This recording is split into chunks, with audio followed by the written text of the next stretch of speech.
The production of this video was made possible by donors to the Orchestration Online Patreon initiative. Please consider adding your support to the creation of free educational internet resources by visiting our Patreon page linked below.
Hey there, this is your orchestration tutor Thomas Goss, welcoming you to my interpretation of the 2019 Orchestration Challenge of Orchestrating the Seamstress by Modest Mussorgsky.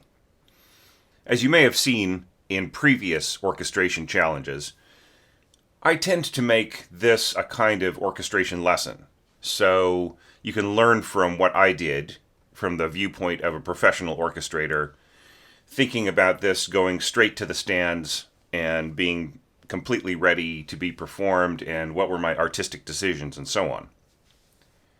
Now, to begin with, let's talk a little bit about this piano piece. And I'm not going to play it for you or break it apart the way that I've done for my orchestration lectures, say on Pictures at an Exhibition, where I had a piano source and then an orchestration. Because I'm sure that by now, most of you have watched the score plus audio video that I put up with Usman Anis playing his interpretation along to this engraving that I made for this challenge. But instead, let's talk a little bit about the background of this piece and what it represents and what are some of the challenges of orchestrating it. First of all, this was written in 1871, and this was a really great time for Mussorgsky. He had been developing a really strong friendship with the painter Hartmann since I think a couple of years before, maybe 1868. So he'd known him for about 2 or 3 years. And I don't know if the seamstress is an impression of a painting that he did. That would be kind of cool. So this would be a sort of a missing picture from pictures at an exhibition, but I'm pretty sure that it wasn't. I'm almost 100% sure that this is a depiction, not necessarily of somebody stitching along furiously. I think that this is a depiction of somebody using a treadle sewing machine. When I was a little guy, my grandmother still had her treadle sewing machine, and it is an unmistakable sound. It kind of has this chugga chugga chugga chugga chugga chugga chugga chugga chugga chugga chugga chugga type of a sound, and you could interpret that as a complex meter in 9/8, say, or 6/8. So this just sounds so much like that kind of sewing machine. Now, if you're not familiar with that, a treadle is, it's like this little baseboard or pedal that sits under the sewing machine, and the seamstress moves her legs back and forth on the surface of the treadle, and that pushes the mechanism of the sewing machine and makes it so at whatever speed you need it to go, depending on how fast that pushing back and forth is. So, you assume that these women who were using the sewing machines back at that time, and men, were probably getting very strong legs from the exercise. The reason why I say and men is that what we know is that the Russian Tsar, I think Alexander III, ordered a bunch of sewing machines and had his army stitching up cloth for tents.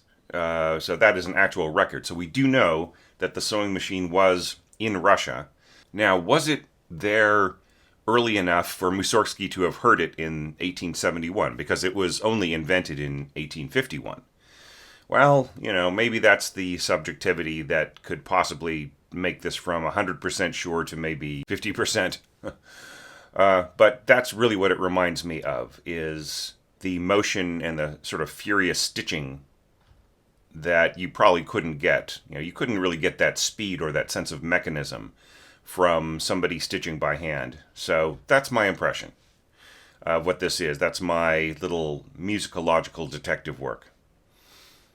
So the next question is to analyze this a little bit stylistically.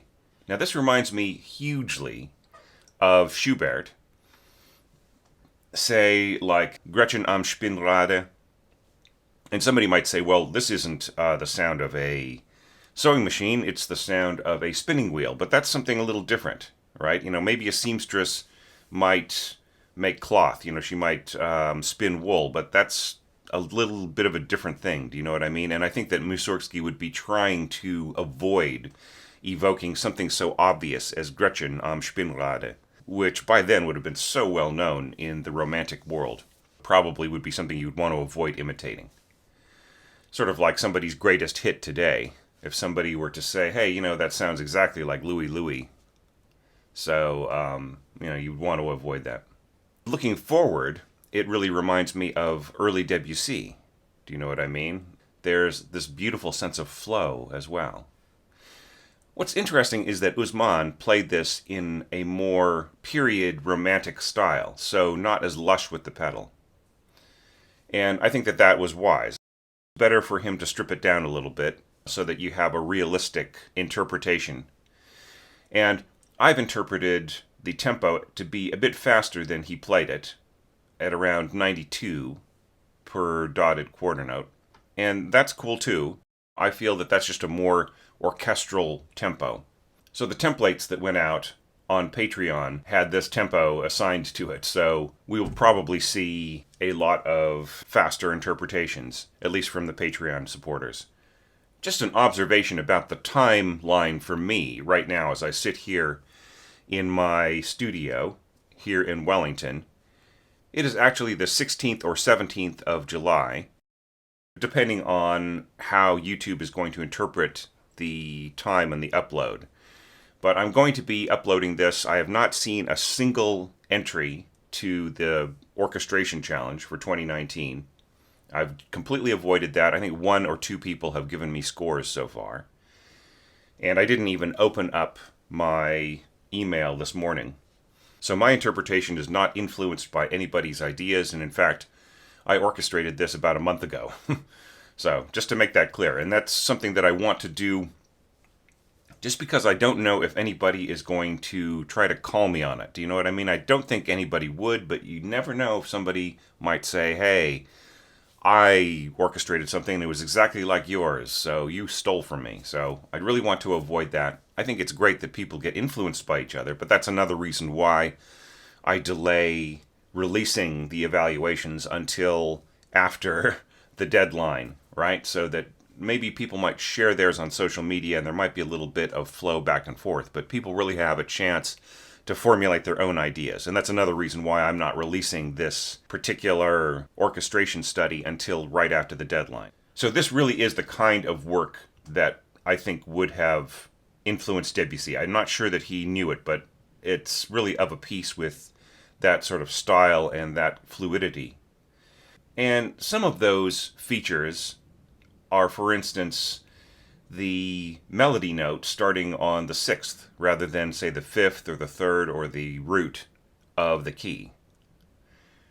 Oftentimes, in common practice, the melody really just starts on a note of the tonic chord over the tonic harmony, right, at the beginning of a piece. So if you start on a D major chord, your melody starts on, like, say, a D, an F sharp, or an A. But what's beautiful here is that Mussorgsky starts on the sixth, right? So, and it is not a passing tone, right? So really the harmony here is of a major sixth, and it goes up to the third, the mediant, here on this F, and then right back down to the sixth, and then the seventh, and then leaping back up to the mediant. It's a beautiful melody, and me as an orchestrator, I'm just sort of thinking of how can I make this as impressionistic as possible, because that just screams impressionism to me. Do you know what I mean? So we're starting off with just two notes, just fluttering back and forth. So the challenge is to the orchestrator, how do you interpret that? Should it all be slurred? Should it be staccato? There's an accent on each group of 16th notes. How do you make the melody emerge from the rapid figuration? Do you even continue the figuration under the melody? How much of this is interpreted as a single note, right? In order to bring out the sense of this B flat as being its own note, rather than just going dugga dugga dugga da da da da, right? Or dugga dugga dugga da da dugga dugga da da da. How much of this do you accentuate or maybe make its own note behind the figuration or in front of the figuration? And what's more, do you even interpret this whole piece or transcribe this whole piece in D flat, which is, you know, it's a fine key for orchestration. If you need to keep it in D flat, it's okay, but it's not fantastic. And the other thing too is that Mussorgsky, being Mussorgsky, modulates in such interesting and challenging ways that it almost begs to be transposed either up a half step or down a half step. For the purposes of this particular challenge, I offered templates that were in D major, and I could easily have offered them in C major as well, right? Just bring it down a half step instead of up a half step, but generally being in the same area. And as you'll see, I orchestrated it in D. Moving on, you see that Mussorgsky develops his material simply by changing the harmonic context, right? Mussorgsky would do that a lot, and he would also phrase things in sets of two, that kind of folk-like echoing. Here we get to a little episode that does not repeat anywhere else in the entire piece, and there's a lot of that too in this piece, just little gestures and episodes and so on that are unique and are not developed or referenced. But this is also challenging. This is just octaves playing these lines, right? Ending with these big octaves here. And you can see right here, we're getting into these double flats and so on. It might just really be easier for the musician to read all of this as transposed up or down a half step. Every once in a while, you just get some pure harmony here, just the accompaniment of, say, the left hand. So I could go over this whole score, but just suffice to say, there are beautiful cushions of tone, as you see here. There's very little of this kind of figuration where you have one low rooting note that introduces a whole section of figuration above it, right? Which is one of those things that makes, say, Chopin or Liszt, makes their piano works very pianistic and not necessarily characteristic of something that you would want to orchestrate, right? So that makes it ideal for me, actually. So those are some of the challenges, and I'm going to expect most people to be very experienced with this piece by now, rather than just belaboring the whole point, because here I've already talked for quite a while, 10 or 20 minutes, just introducing the piano piece. So let's just set all that aside, and I'm going to assume that you have studied the piano piece well. If not, I would say stop this video, go over and watch Usman's interpretation. It's linked in the information below this video, and then come back to this point in this video, and then we'll talk about my orchestration of this work. So here's my orchestration of The Seamstress by Mussorgsky, and I'm taking a few cues, sort of, from Ravel in terms of orchestral approach and some of the delicacy and restraint and everything else, but mostly this is my outlook. I didn't really borrow from Ravel very much. Notice that I have not used the entire swath of orchestral color that was available. If you'll recall, the templates and the parameters that I allowed for this challenge were triple winds and 4-3-3-1 brass and 3 percussion plus timpani, 2 harps, and some people asked for celesta, and I said that was fine. And of course strings.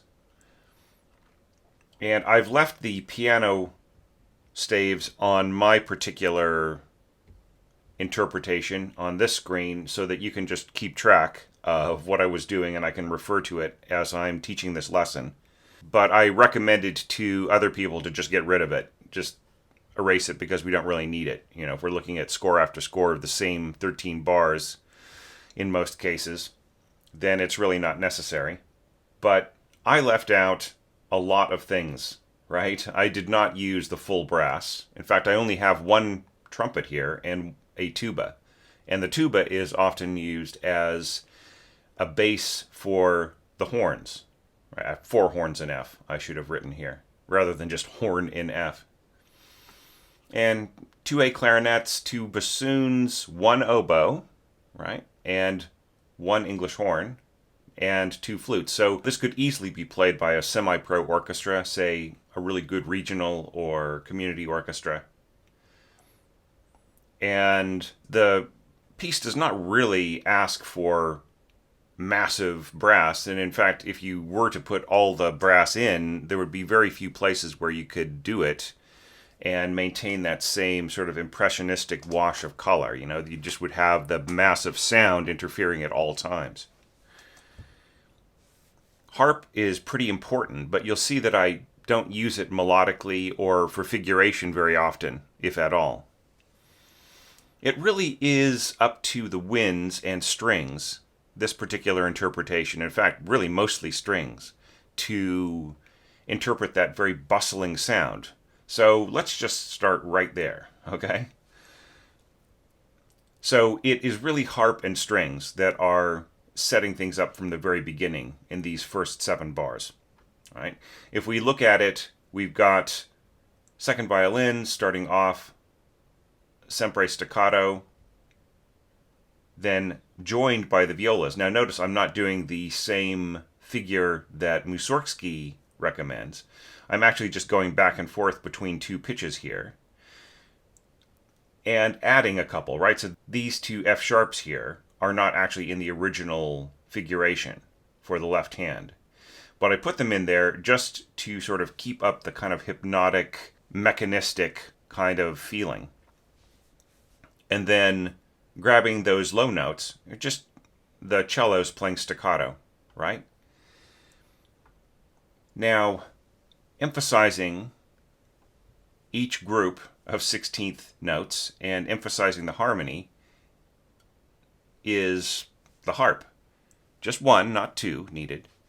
And here the harp is being scored to sound an octave higher, which is the way that most harpists like it, right? So you just score where their fingers are supposed to go, and then they play with harmonic positioning, just catching the node with part of their hand, and then you produce a sound an octave higher. So these sounds like, say, this B here is going to be interpreted right here. And as I mentioned before, this is all in D major rather than D flat. I just felt at this tempo, it's a lot to ask the orchestra to be playing lightning fast, incredibly precise, and then handling lots of different changes.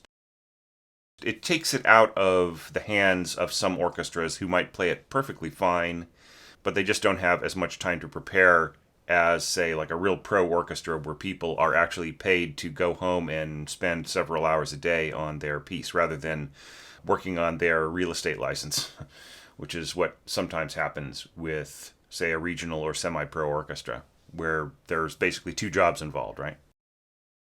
So that is the accompaniment idea, right? The strategy.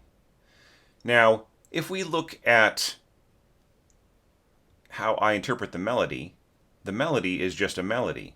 It is not part of the figuration, right? So we've got first clarinet. Forgive me for not marking that.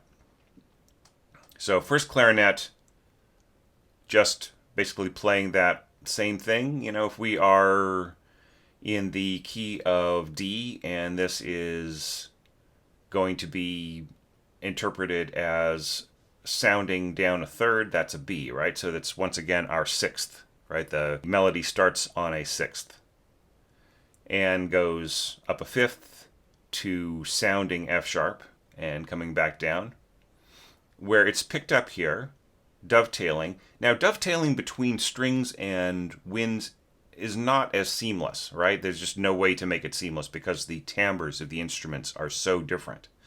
But if the clarinetist is playing extremely sensitively and the violinists are really listening to them, then they can achieve a certain kind of unity of line. Do you know what I mean? Rather than necessarily trying to be unified in their timbre. And that's really all that I'm aiming for here. Now, notice that the triangle is catching the highest point of the melodic arc, which, I mean, melodic arc, it's like two notes, right? So in this case, clarinet plus triangle, the triangle just comes off as a little bit of icing. Now notice when English horn comes in and plays that high written A sharp, actually D sharp,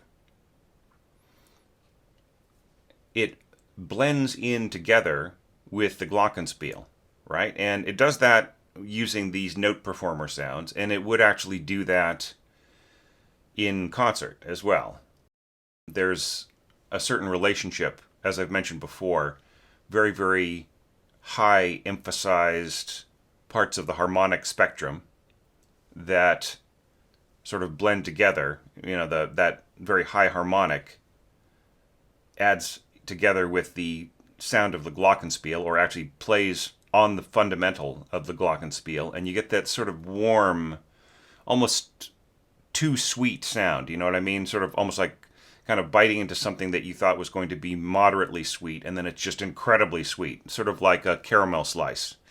If you have ever been to the Commonwealth and had a caramel slice, right? It sort of looks like it's going to be like a brownie, sort of have a nice, sort of warm, sweet but not too sweet flavor, and it's really just like, you know, having a spoonful of sugar. So, aside from that, just changing the identity of the soloists, playing these little melodic snippets and interweaving with the first violins. That's really the whole strategy here at the beginning. Notice how I allow the strings to play slurs going forwards into that one time only development, right? Remember, there was this passage of 4 or 5 bars where it was just basically octaves playing these beautiful lines here that ended with a little popping octave on A natural, which is now A sharp in D major. So I chose to have the winds play staccato and the strings play legato. And that is keeping this rather elfin, right? If you've ever heard the Elfin Dance by Grieg, you know what I'm talking about. Or say the Midsummer Night's Dream Overture by Mendelssohn. Right? It's the same exact idea, just very, very flurried, almost like The Snowflakes Are Dancing by Debussy. Now notice here that I've gone back and forth between sounding B and sounding A sharp. Right? You can see right here in the bassoon, the first bassoon, that it's B, A sharp, B, A sharp, B, A sharp, right? And same thing here with the oboe. And by the way, this is going to be terrifically effective on these double reed instruments, right? And effective well enough with clarinets and flutes, right? But especially going into this, I wanted that pinpoint precision, right? The clarinets are really kind of catching the notes above, right? Doubling with the oboe here and the bassoon there. But right in the middle, right, we've got this F sharp, right? So I'm treating this as if it were a harmony of a B fifth, right? So just going back and forth and using the sounding F sharp as a sort of a linchpin between those two pitches. I feel that that keeps the passage from being too naked, right? Being too unadorned. And I do something similar here, where we've got a central B, sounding B here, going back and forth between the two players, right? And splitting it up like this, it also prevents the players from jumping too far too fast, right? And here, when the trill is being played on a sounding D, right, then I'm supplying some harmony below it, right, and then coming back in. Now, when we get to that pop on the A sharp, I add harp. And notice I say secco. So in other words, I just want a very dry little staccato from the harp. Strong, right, but dry. So they're going to pluck that A sharp and then just immediately damp it with their palms. Very slowly, things tail off, ritardando. You'll notice that I add more ritardando, and I even have pauses here and there, cesura, that help to bring the music to a close, as you'll hear lots of pianists do, right, if you listen to other versions of this. Usman had a tendency to connect his phrases together and not really do that too much, and that's a good lesson for you, too, if you chose to follow that, but I would hope that you would have listened to several different interpretations, right? That's also a good strategy if you are doing this kind of arranging yourself in the future. So, back to English horn, right? Notice how I really am dividing up the duties of the different winds, taking different parts. It's really only the clarinets who stay active for the entire time. And I really like this right in here. English horn, right, being used to tail off here. And playing, of course, doubling the same line as the first violins. And then here we see the bassoons doubling the cellos and violas, right? And viola doubling the first bassoon in its middle register is also a beautiful blend. One last comment on the English horn. You'll notice that I'm really using the high register of the English horn, which is pretty much the middle register of the oboe, more or less. And I like that quality as a contrast to the lower clarino register of the clarinet. I feel that it is a beautiful way of having a conversation, right? Just so long as I don't push the English horn too high for no reason, right? There is a reason why there is an oboe in an orchestra. And that unique quality that the oboe has to be thin and yet generous in its upper register shouldn't just be ignored because somebody wants to make experiments with pushing the English horn as high as it can go, right? But in this case, these are all perfectly playable notes for the English horn, but they're atypical, right? Most people feel that the English horn is strongest in its low register, and that's where you should keep it, and I disagree, and if you look at the great orchestrators, you'll see that they disagree as well, right? That is not, the low register is not the only place where an English horn is usable, nor is it only proper to bring out your English horn when there is a solo, right? So here, the English horn player is really active and is part of an ensemble, and those players love this kind of scoring. Also, it's a nice way of thinning out the impact slightly. Do you know what I mean? So this particular area is a little less generous than it would be for oboe. It's still a beautiful sound. But if you have taken my recently released courses on wind instruments, then you'll hear that there is really a difference between oboe and English horn up there, kind of in that same area, sounding area, right? This is all, of course, transposed, as you can see by the key signatures. So this sounds down a fifth, as I'll remind you once again. So with this lecture, I'm going to try something different, and that is, even though I played you the mock-up a few minutes ago, I'm going to come back to that and play it again just for each section that I have talked about, right?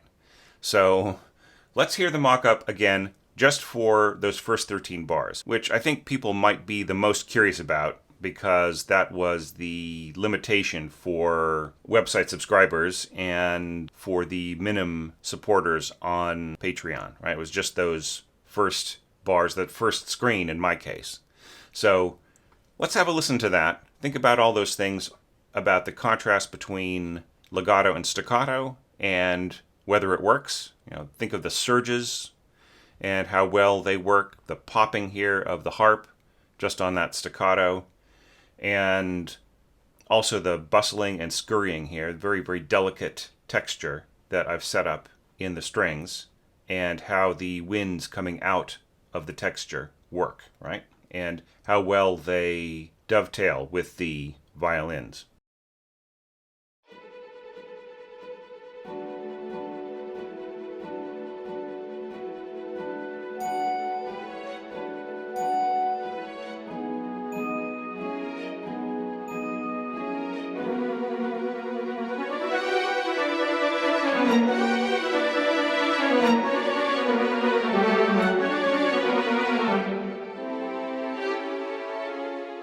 Okay, so let's check out Rehearsal Mark A through Rehearsal Mark B. Now, you'll notice here, looking at the piano part, we go right back to the same idea as before, but then we have these little gestures, right, that sort of explode outwards. And, sort of wonder if that is the seamstress sort of cursing as her sewing machine gets maybe kinked up, or maybe it's just some little variation of the stitch.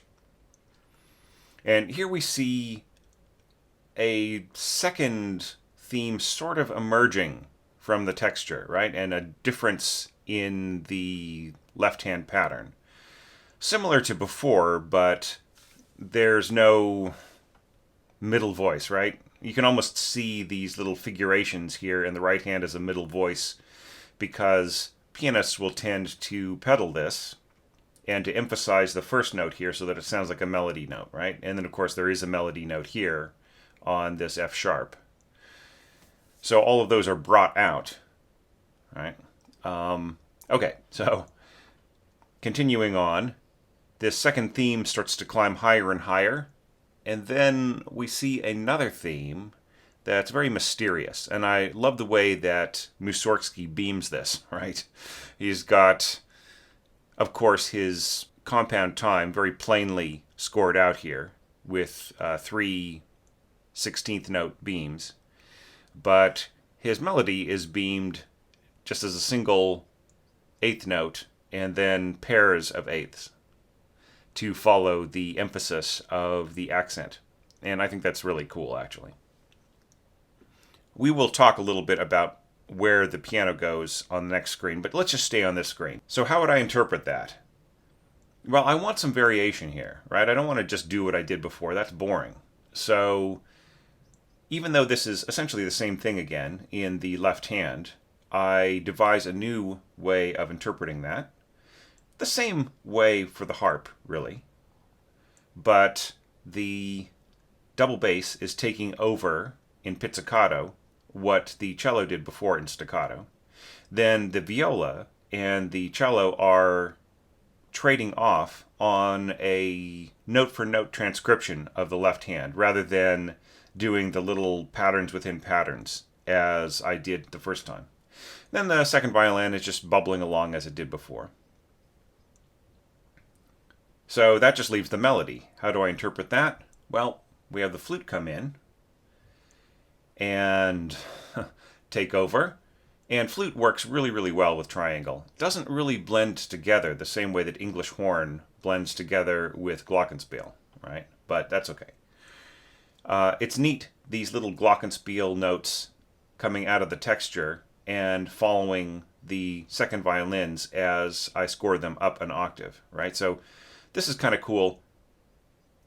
First violins plus flutes makes a nice textural blend, and then flute below violins, supporting them from below in an octave, actually brightens the violins, and adding the glockenspiel above and trills, I think, makes for a really delicate texture there. Then I just stick with the blended texture here of the melody, violins plus English horn, and just a little dash of cymbal there with the clarinets and the harp and first and second violins. So it just gives that little burst, right? And this kind of scoring for clarinets is really no big deal at all. It seems like they're getting far apart, but that doesn't matter. You've got the first clarinet playing in the upper clarino register and the second clarinet playing in the lower register going down into the throat tones, right? So that's really no big deal at all. And they'll still sound unified, especially as being doubled by the strings, which is really, it's the other way around, really. It's the clarinets adding the firmness to the violins. A lot of orchestrators, I'm finding, in the beginning of their development, they don't blend or double clarinets with violins very much, and especially not in thematic passages. But as we've seen in studying Holst, and to an extent Ravel, it works beautifully. It just has a wonderful firmness and directness. It doesn't have that same lushness that you would feel with, say, like double reeds doubling the strings, or that sense of radiance that you get when flutes are doubling the first violins. I'm seeing some places here where I really did not indicate how many of what was going to be playing. Like I didn't write first or second or A2 flutes here. But assume that that's just first flute. That's all that's needed. So going on from there, I think that's just pretty basically orchestrated myself. Here is where I felt I was kind of facing my first challenge, really, where I had to think instead of just let the music just speak to me and just know exactly what it was supposed to do. I had to really calculate hard. And notice that I've got pizzicato cellos playing every other 16th note, right? So they're kind of playing the eighths of the meter. These little F sharps in here are being taken over by the second violins going back and forth between A and F sharp, right? And then sometimes climbing up higher, following the arc of the melody. And here we've got the voice crossing of the violas bustling along, going B, C, C, B, C, B, right? And that adds just a little bit more density right in there to the motion. Notice also that I've got staccato strings in places and legato in others, right?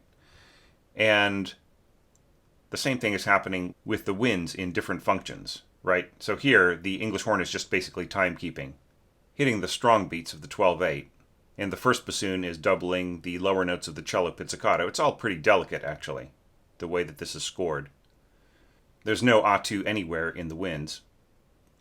And oboe is playing a very warm line, doubling the first violins, right? Remember I was saying that double reeds add warmth, flutes add radiance, and clarinets, when they are doubling the strings, add a very direct, full sound that doesn't necessarily excite all of the same harmonic partials, right? So certain things will be emphasized in the strings, which is a really good thing to remember. Now for this upsweep here, we've got staccato violas, right? Legato violins, for the most part, and then, of course, slurred clarinets. But yeah, I feel that this is actually also very basic orchestration here. Just doubling what is possible to be doubled, right? It's really a case of doubling everything, winds and strings, as much as possible, while still having a few different unique textural elements. Notice that I added a ritardando and then a cesura here. And I think the cesura is there mainly just to get the mock-up to sound right. You know, different notation apps have different playback quirks. So it's just a question of putting what where, right? I would probably put a comma here, a pausa, right at the end of this. But the cesura is kind of nice, really. However, the suggestion with the cesura is really for a much longer kind of a pause, right? Just really bringing the music to a complete stop and hearing some air in between the end of the bar and the beginning of the next one. But with a pausa, it's more like taking a slight breath. And in a situation where you're just letting the resonance of the hall settle slightly before you go into the next bar. So here I wanted a very impressionistic texture. Here I'm bringing in the harp much more prominently, right? So it is going to cover some of the pianistic gestures here. And here I feel that it's excusable because that really is a very harp-like figuration in the first part, and also is a wonderfully mysterious thing to play and to score in this way. Now, notice here that even though I've got basically just harp and winds, first flute and then clarinets, taking over this wonderfully lazy kind of a melody, I feel that all of these downward slurs here have this kind of nice, hot summer, sitting in the shade, kind of lazy, relaxing feeling to me. I'm probably associating it with some dumb pop song of the 60s when I grew up, but it just feels that way to me. So flutes are a good interpreter of that, but I think that clarinets are actually the best. Really, it just really reminds me maybe too much of, like, say, harmonica or something.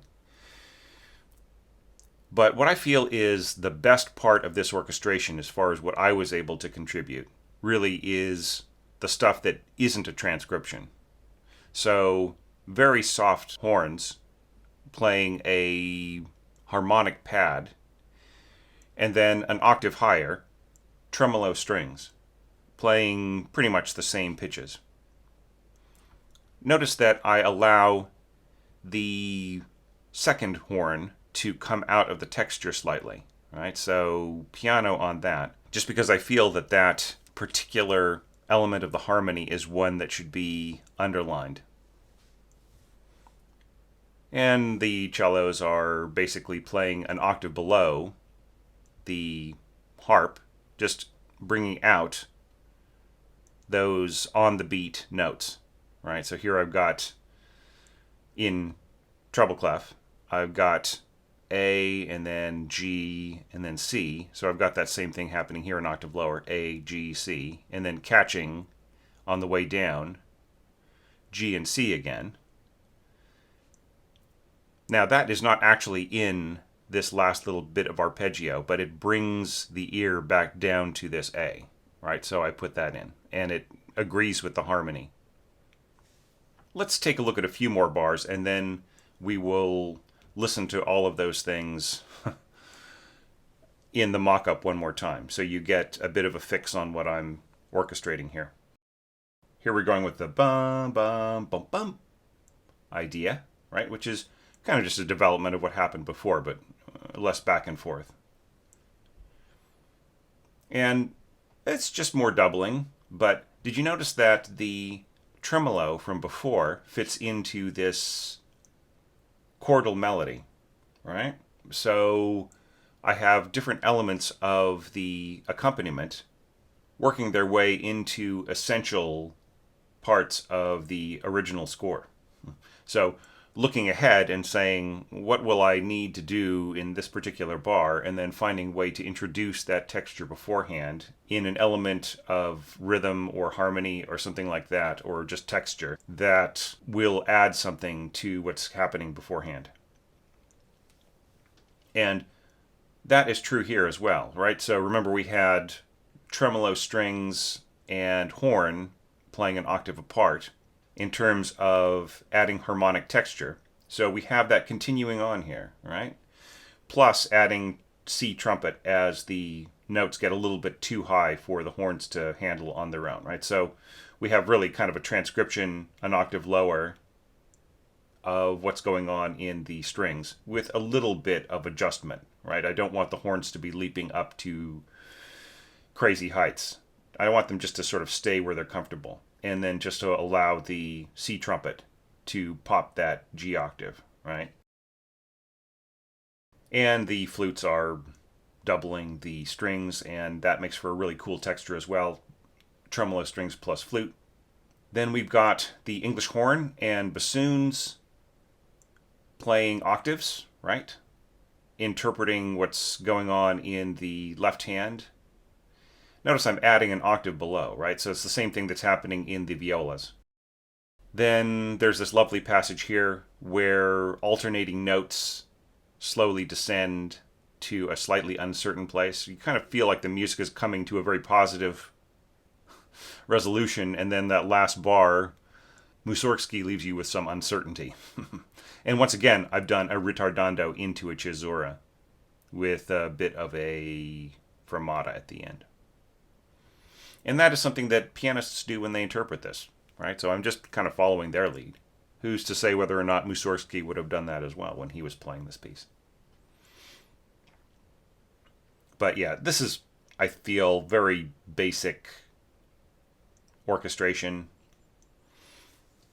The only element that I have added in this particular section to sort of flesh things out is I've got this little counter motion here with the second violins, which is being doubled by the first clarinet. And I'm maintaining the sense of static melodicism here in the flutes, right? So the second flute is holding on to each pitch as a melody note, while the first flute flaps back and forth along with the staccato violins, okay? And then oboe harmonizing from below along with English horn and second clarinet in there as well. So this is a lovely way of approaching the harmony, by the way. So you've got oboe on top, actually second flute on top, and then oboe below that, and then first clarinet in the middle, and then English horn below that. And that's a wonderful, rich texture that can also be light, right? We want this to be light, even when we're loud, right? We don't want this to be heavy and dense. And that pretty much interprets following down to meet the harmony rising up from the strings and the horns and bassoons and so on, right? And the C trumpet here is basically just doubling the second flute at an octave lower. So we have these two lines going towards each other. Finally, we're getting a bit of tuba in here, which is doubling the double basses to a certain degree, and then having the cellos take over on the next note up. So it'll feel completely smooth all the way through here. If everybody really minds their dynamic indications here, then you'll have a beautifully balanced interpretation of this swell, right? Going back down to an extremely delicate texture by the end. Let's have a listen to that, and then we'll take a look at the B section.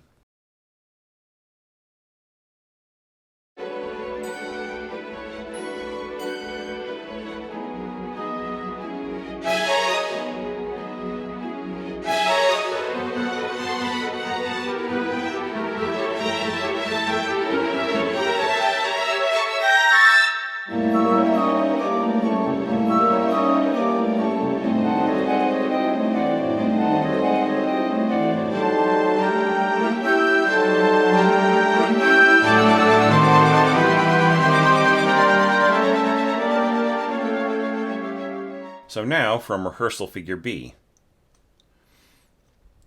Looking at the original piano score, here we're starting to see some of that left-hand arpeggiation where the left hand sets up a low note that determines the harmony for the rest of the bar. That's pretty pianistic, and I try to avoid or get around here and there. There's a tendency in piano scoring to sort of do that, and it can be a sort of a lazy thing, as if every other pianist composer hasn't already done that, right? And I'm guilty of it too. It's just a reflex, I think. You want to establish what is going to be the overall tonality of the bar to come. So to hit that low note and arpeggiate from it, it's just a reflex. So I do what I can to orchestrate that and make it feel natural, right? That's one of my tasks here. Then there's this little harmony in here with the G and the A, and then the C above it rising up. All right, how am I going to interpret that? So I have to think about that, and it climbs higher and higher. Then we've got the return of that kind of lazy alternating gesture, and it's developed more and more. And there's just so much potential in this that I felt it was just really easy to let these 5 bars just talk to me and just score what I felt that they wanted to be scored, right?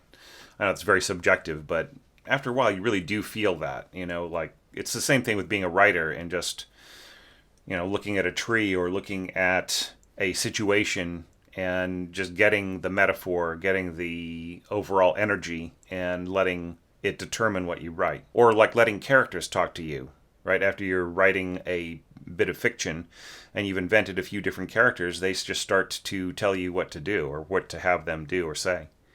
So it's the same thing here. I sort of feel different phrases and harmonies and rhythms and so on, and they are telling me to do things, and this is what they told me to do, pretty much. Continuing on with the sense of tremolo here, right? This is just setting the harmony behind this lovely, lazy clarinet interpretation of what's going on here.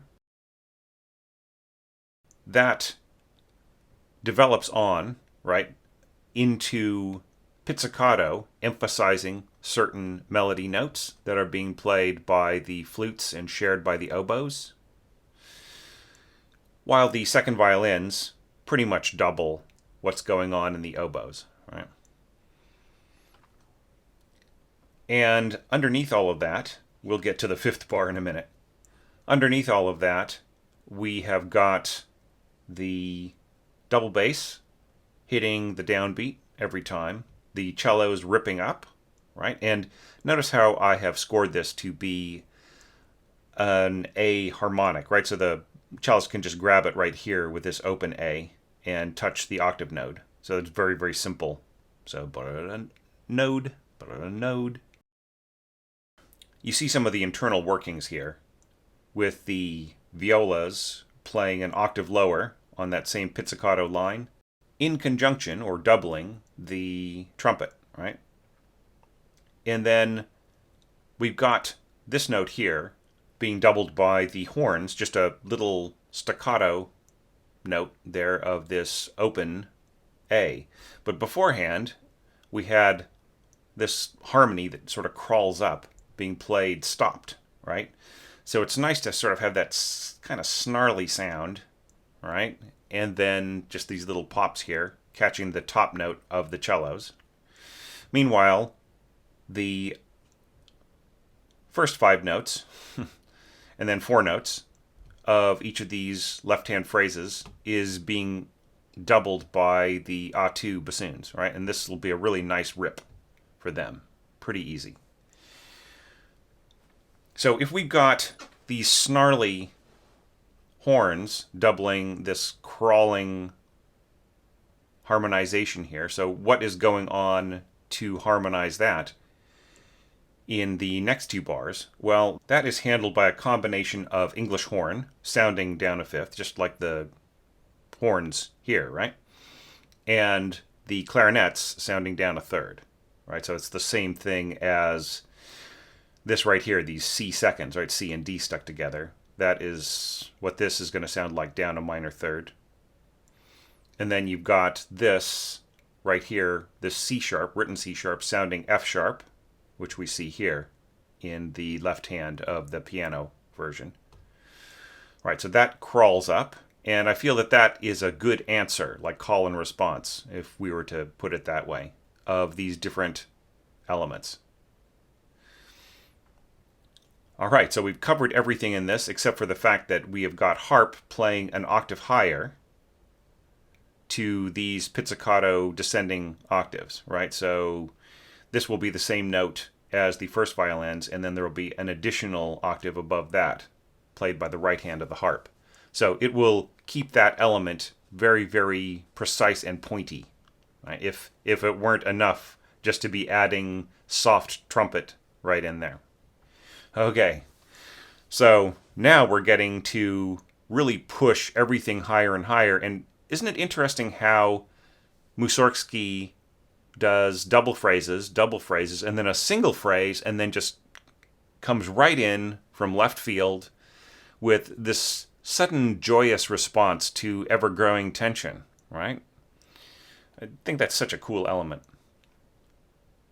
So the descending octaves that I scored here for flute and trumpet plus pizzicato are taken over by flutes A2 plus oboe in the middle, which is good enough, I feel, doubled by trumpet, and it probably will not overwhelm the oboe as long as the trumpet player does not really push it here, right? Maybe if they're playing, say, mezzo piano to mezzo forte along an orchestral sense rather than their own ability to play mezzo forte very loudly. Then we've got Glock doubling the top note of the harp, and first violins doubling flutes, oboe, and trumpet. So that is going to be a very emphatic element, right? But it's not the main element. Really, the main element here is clarinets plus second violins. And once again, the rip of cellos, then we've got that same element climbing up, right? Then the left hand, that is covered by divisi cellos, the violas doubling first and third horn, which are stopped, just pushing higher and higher, and of course the bassoons. And this is pushing the horns a little out of their comfort zone.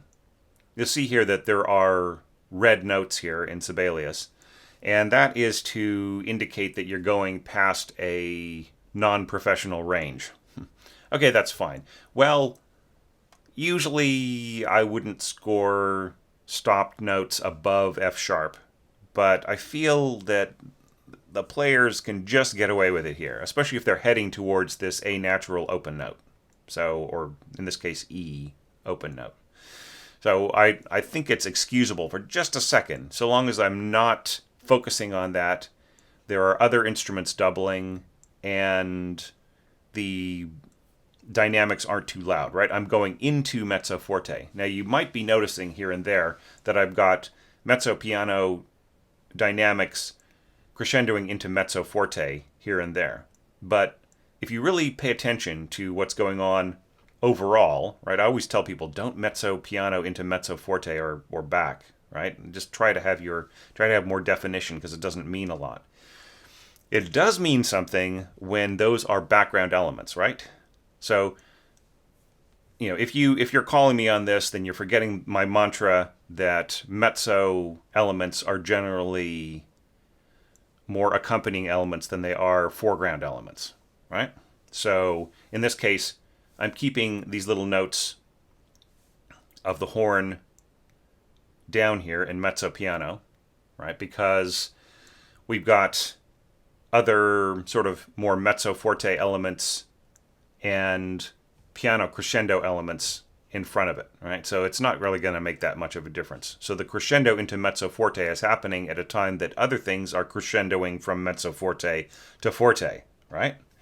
So if it's in the background, it's excusable, but if it is just a situation where you are treating mezzo piano and mezzo forte as the default dynamics overall in your work, then I think that's wrong. But I don't do that, right? Because it's very clear definitions here, even though Mussorgsky himself is not very clear on the destination. Obviously, he really wants a forte here, but he doesn't mark it. Speaking of that section, here we come in with some very cheery, optimistic scoring, and I've scored that to be forte, right, with a roll of the cymbal into this splash, and then hitting the 1s and the 5s on timpani. And notice how I don't have anybody else helping the timpani here, right? I really want that element to be completely exposed, right? Bum, bum, bum, bum, bum. And then I repeat that, pizzicato, doubled in the cellos and the double basses, right?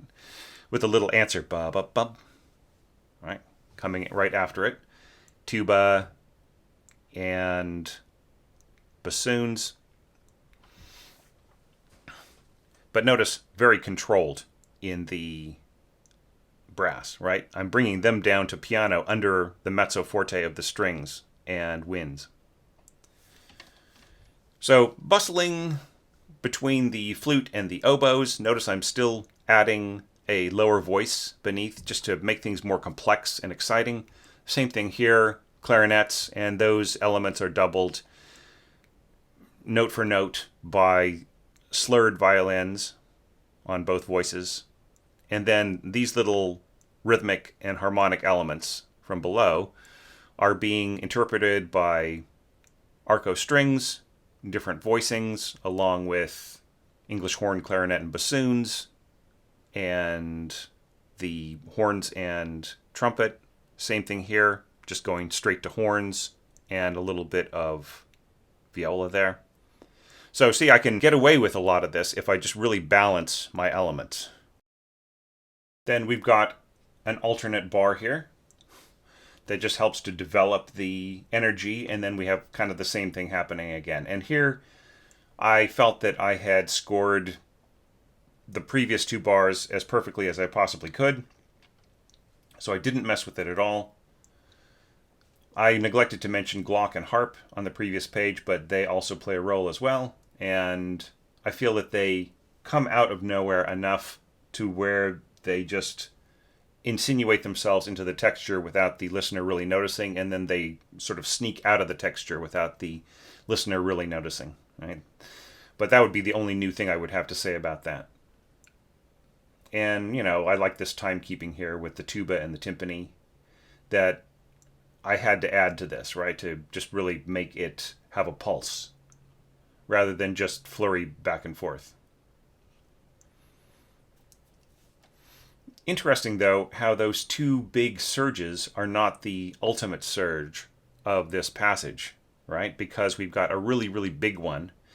And right here, you will start to recognize the Polovtsian dances from Prince Igor, right? Of Borodin with a splash on the second beat of the cymbals. I just felt that that was in character, right? And it's pretty much where the music is going anyways, so it's not the same as Prince Igor, but it's still just kind of a fun callback. But the scoring here is very simple, so I've got to fill it in, right? Because the context of what the pianist is doing with their hands is very, very simple and fills in everything, but it really kind of leaves the bottom hanging, right? So I have got to decide how to fill that in, right? And one way to do that is to have the context of this back and forth accompaniment here extended outwards so that it fits into elements of what happened before, right? So we have the cellist dancing up here on this A, and that is a good place to be doubling from below, right? So we've got the same exact thing down here, and that way we do not need to have the upper strings play any of it. We can just have the clarinets take over and play parts of that themselves, right? And notice how the back and forth here compensates for all of the elements that you see in the cellos as well, right? So it is pretty much note for note an octave apart. So that frees up both the upper winds and upper strings to double each other going into here. And notice how I follow that middle voice here in second violins and oboe with, of course, octaves on the outside of that.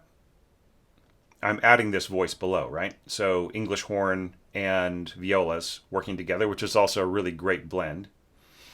This was my favorite part, though. Not the C trumpet, basically doubling the English horn and the violas, but the simple repeated chords of the horns. I feel that that builds the force and the focus behind the momentum of the rhythm here more than any other element, and really prepares the ear for this boom chuck kind of idea. So just savage downbeats here on timpani and tuba, and really glad to have tuba in this place. Bassoons and lower strings. And then everything else is just really very simple, just octaves right as they are scored in the piano part, and a little bit of harmony in the middle of that, supplied by the clarinets and lower horns, third horn. Now notice I went to allargando here, right? Because I feel that this is a climax that just really wants to slow down a little bit to enlarge on itself, as it were. And then it's sort of like pushing the rock to the top of the hill, and then over it goes, right? And so, good place to add a little bit of harp. So this is pianism that translates to harp really well, I feel, right? So just that one big rolled chord. Notice I've added an octave below. And that also works really well with this little splash, but I don't actually have any other lower note here, right? I don't, I've got some harmony filled in here by the horns and trumpet and clarinets, but I don't have a boom from the timpani or tuba or anything like that, right? I just let it spill over the top. The only lower note that you might hear is the harp, and that rippling sound fits into the higher feeling here of the octave melodies that I've scored, which are very simple, I feel. Flute plus oboe, doubling the first and second violins, and then I telescope those two lines just by going into the pattern a beat early with the second violins, right? And then everybody else is just doubling this pizzicato, jumping up here, a little bit of timpani, mezzo forte, two bassoons, dovetailing into English horn, which is doubling all of this, that top pizzicato note. Right? So it all just seamlessly and effortlessly seems to wisp right away back into the original idea. And this is really pretty much exactly what we heard right at the beginning of my arrangement. So before we get into C, which has another big explosive, swelling, dynamic peak, let's check out everything that we just talked about in my mock-up and look for all of those elements. And I'm not going to go over them again just to point them out, but just remember what we talked about, and then we will proceed from C.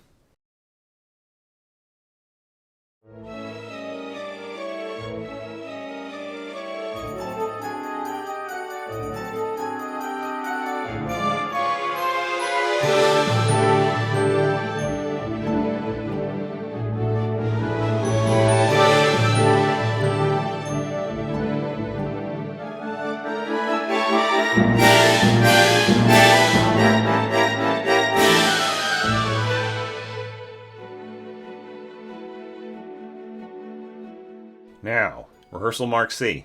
So you'll notice here that Mussorgsky is going back to the beginning with his little melodic statement that emerges out of the figuration of the right hand, but he switches it around. He adds those extra 3 notes rather than as a reaction on the second bar. He actually does it on the first bar and lets the second bar just calm back down into what happened before.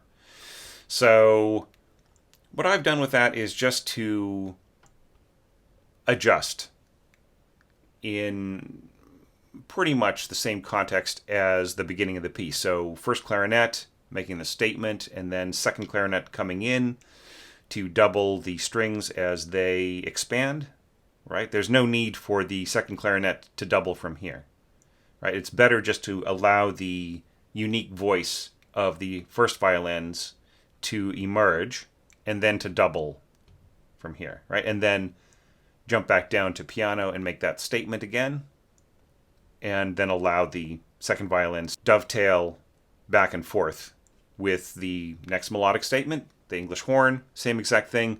This time oboes taking the upper voice and English horn diving back down. And then completing the phrase, we see the same strategy again.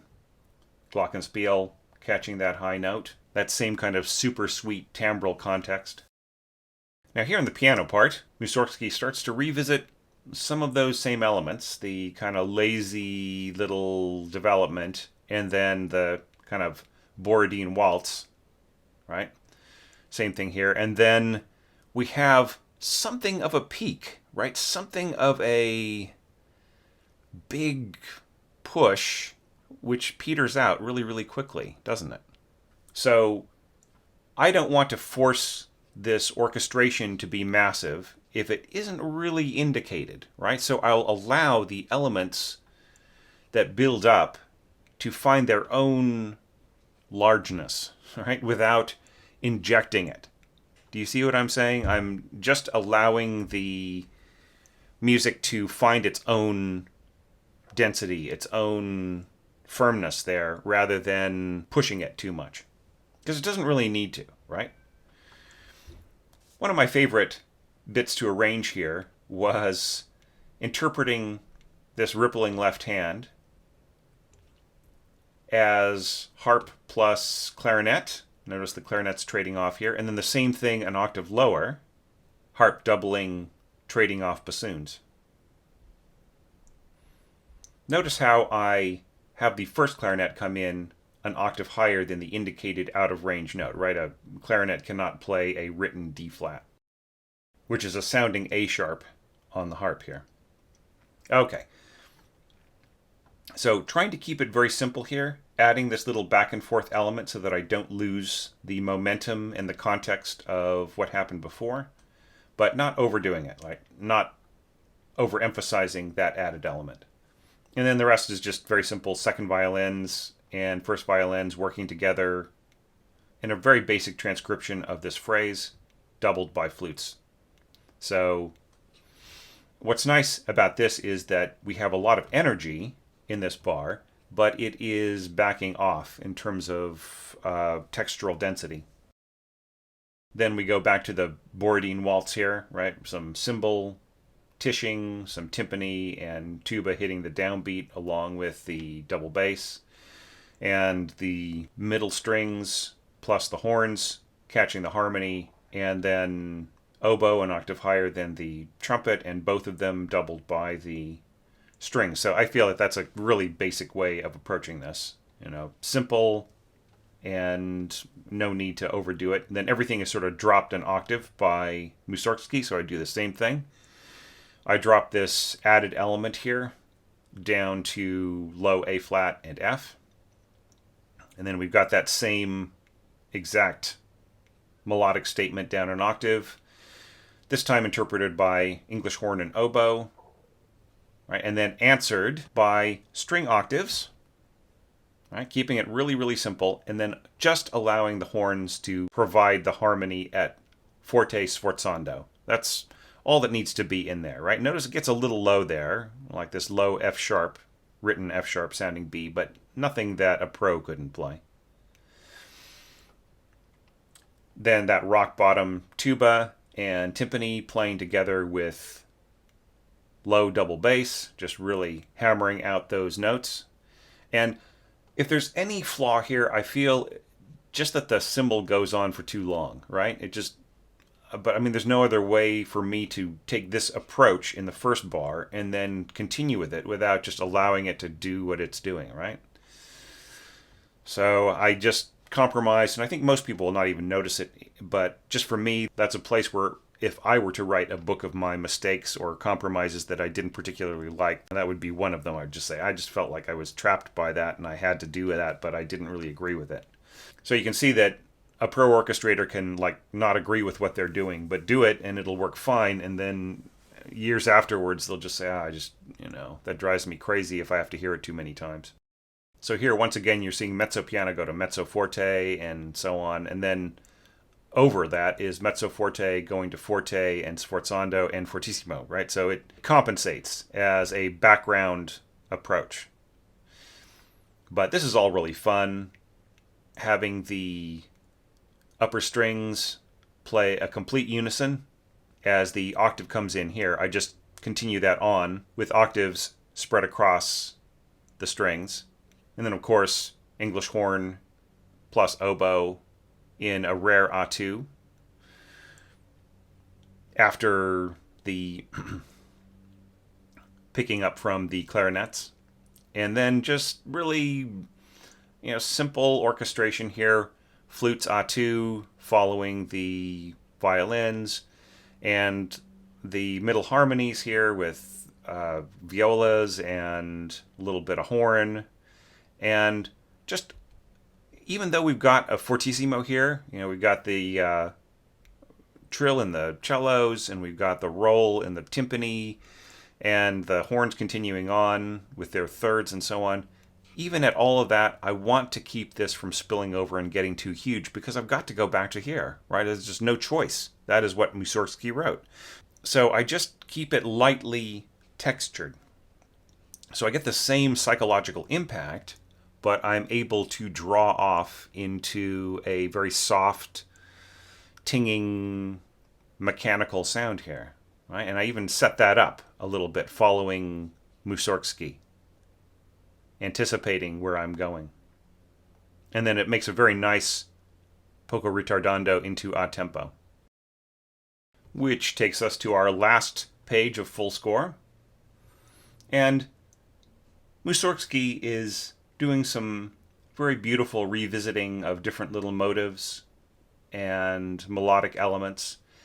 And this, I feel, is very reminiscent of early Debussy as well, or reminiscent, that's the kind of opposite. It is something that Debussy was to draw on in his own work. That approach. I'm not really sure that Debussy actually even knew about this piece, but certainly the lessons that are in it are in other bits of piano music by Mussorgsky.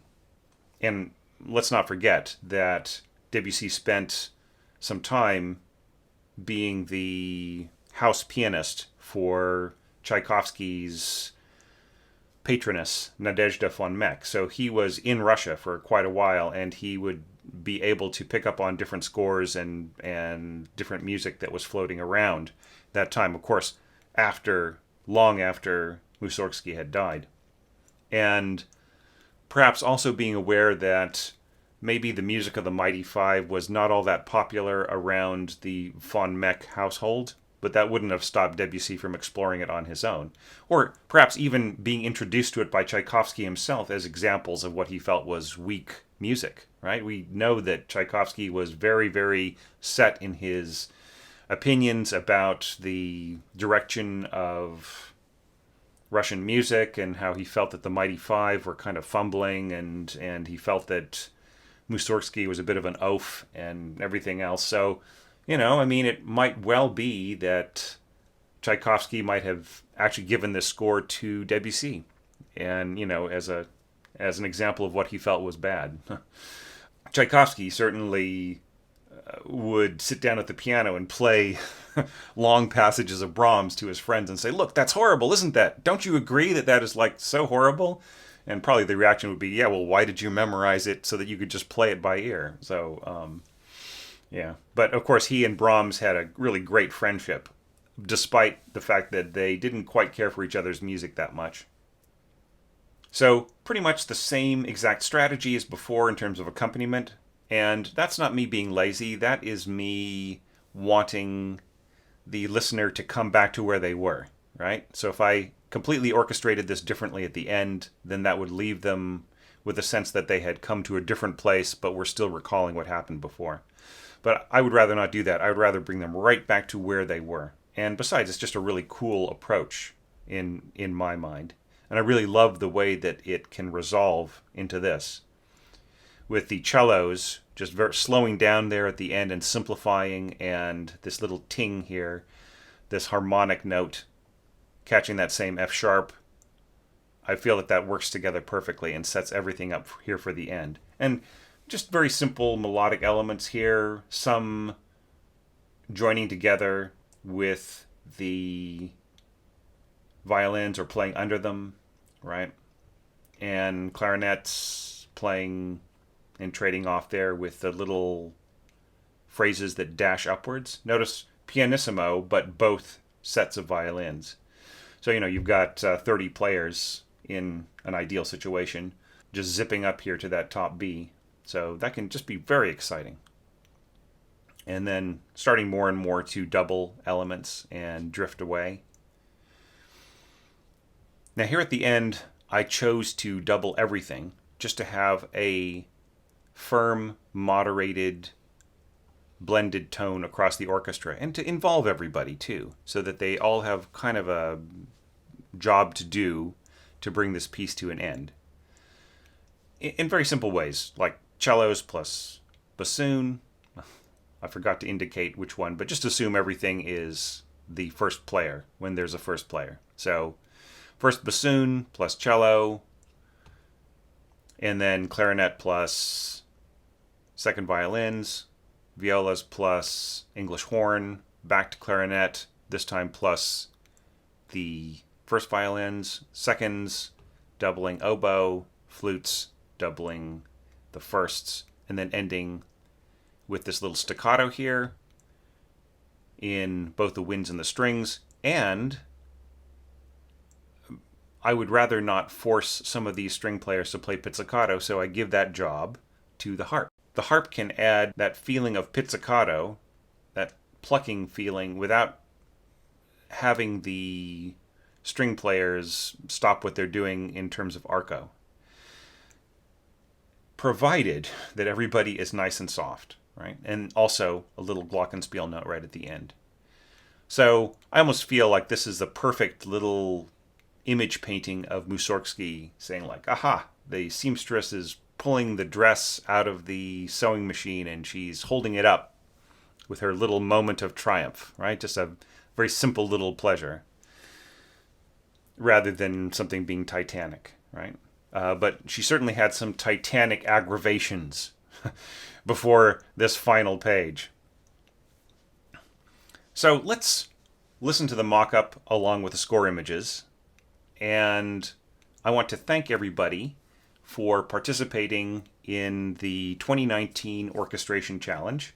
I'm doing it here at the beginning of the challenge in advance, but by the time you watch this, everybody will have submitted their entries, and I will be ready to release them to everybody on the Orchestration Online internet community.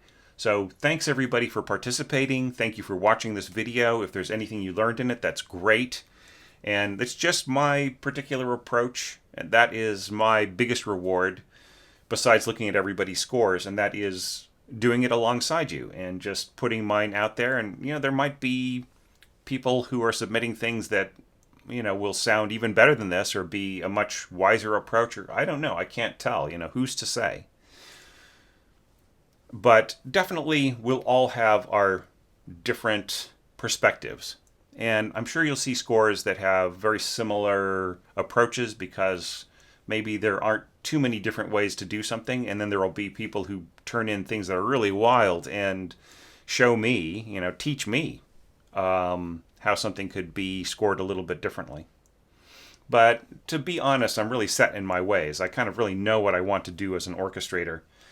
And I tend to build on that rather than just kind of taking a left turn all the time, right? And just going into completely unexpected directions. So I'm not so sure if that makes me a stodgy orchestrator, but it's just, I've got my own style now, and I'm honing that because that's really my personality rather than anybody else's. So, and that's what you saw here in this orchestration lecture. So thanks again, everybody, and here comes the big flood of evaluations.